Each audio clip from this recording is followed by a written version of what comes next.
Well, joining me is Nationals frontbencher and former Deputy Prime Minister Barnaby Joyce. Barnaby, great to have your company tonight. Listen, I want to know, is the Coalition's nuclear plan going to give us all cancer and heart attacks and strokes? Well, it's just total rubbish, isn't it? If that was the case, then everybody around Lucas Heights would be, I don't know, mutants. And it's just BS. I mean, they live very happily there. Houses there, I think there was a block a number of years ago, vacant blocks off for $1.3 million. Go talk to the people of Lucas Heights, see if they're unduly concerned about the fact that Australia's only nuclear reactor is right next door to them. I might tell you they actually work there. This crazy, pathetic overreaction that you would expect from people who just don't want an alternative to baseload power. If you don't want baseload power, you've got intermittence. You're going to have intermittence. You're going to be poor. You're going to be broke. You're going to make the nation weak. Ultimately, it becomes even a threat to our capacity to defend ourselves. We're a weak nation, a weak economy. You don't think other people are foolish enough not to recognise that and say, "Oh well, here's a go for us." I mean, obviously, a totalitarian regime. We are doing our best to destroy this country with intermittent power. We really are. We're giving a good hard crack at it. And you've got to get baseload, and you've got to get as much baseload as you possibly can get. We used to have the cheapest power, now we've got the dearest power.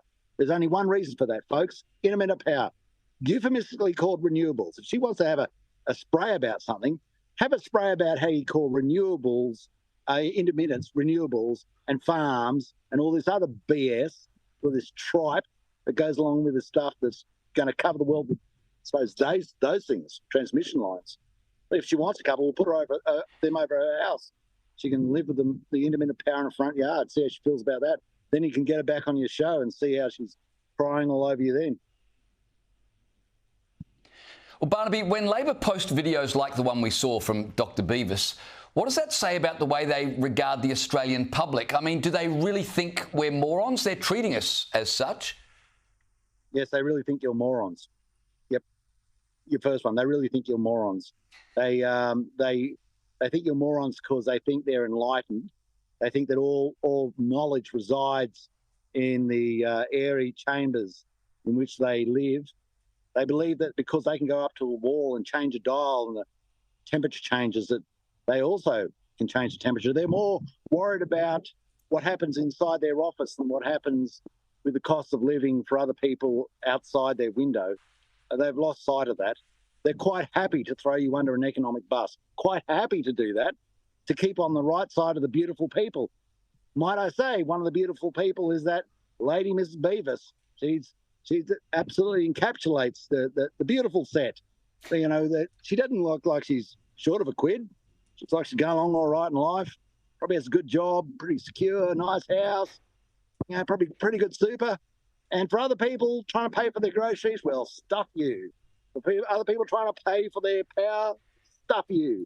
For farmers trying to deal with the fact that your whole landscape is being changed, well, stuff you. Because that's how they work. That's how they work. And that's why you've got to stand up to them.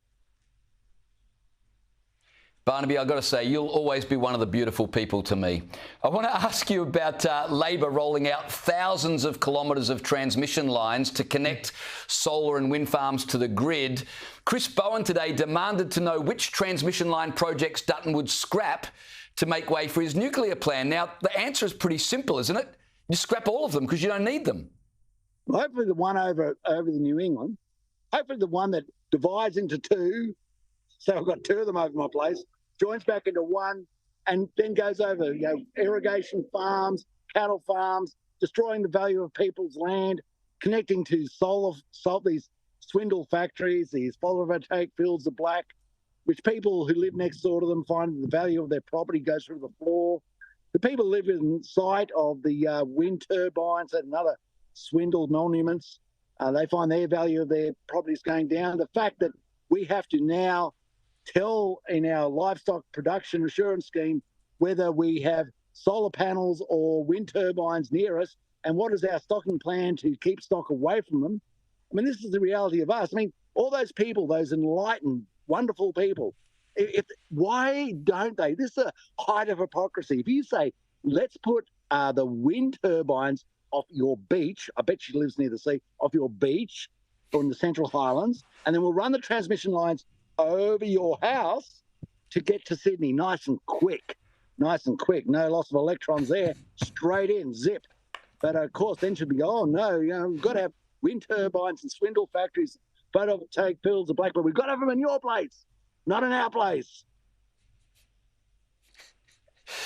Barnaby, staying on energy policy, the government announced today they would fund cheap loans for police, nurses and firefighters to buy electric vehicles. The program will cost $150 million, but I want to ask you, if the government are going to spend that much money on frontline workers, I reckon those workers would prefer it in their pay packets, don't you? Yeah, well, this is like, so, it's like Stalinism. We have vehicle for you. You must drive it. Here is vehicle for you to drive. You must drive electric. You must drive electric. And we can only, with the only product you can put in that electric vehicle is the product of the multi-billionaires who own the renewables, the swindle factories, where you have to buy their product at their price and somehow do it in a form that doesn't collapse the whole grid. Remember, we're now talking about they have to turn off your air conditioners and you have to turn off your pool filters, and it's like third world country sort of stuff, but that's all right. You got to do that. You got to do that when the intermittent cult's out and about. You got to do that sort of rubbish.